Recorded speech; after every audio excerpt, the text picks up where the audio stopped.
కార్తీక పురాణం 1వ అధ్యాయం. వశిష్ఠ మహాముని జనక మహారాజుకు కార్తీక మాస విశిష్టతను వివరించడం. మహాజ్ఞాని సంపన్నుడు తపోనిష్ఠులైన మునులకు నిలయం పుణ్యప్రదమైన నైమసారణ్యం. భారతదేశం అందున్న ఈ నైమసారణ్యంలో రకరకాల పళ్ళు, కూరగాయలు, పువ్వులతో నిండిన వృక్షాలు, చెట్లు, లతలతో అలరారుతుంటూ ఉంటుంది.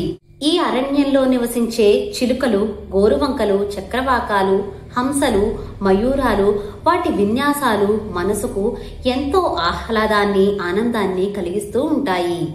దానికి తోడు సహజ వైరాన్ని కలిగినటువంటి పశుపక్షాదులు, మృగాలు కూడా సహజ వైరాన్ని వదిలిపెట్టి పరస్పరం స్నేహానురాగాలతో ఉంటాయి. అవ్వడానికి అరణ్యమే అయినా కార్తీక పురాణం 1వ అధ్యాయం పూర్తి వీడియో అనేది మన ఛానల్ పేరు కింద ఇస్తున్నాను, క్లిక్ చేసి చూడగలరు.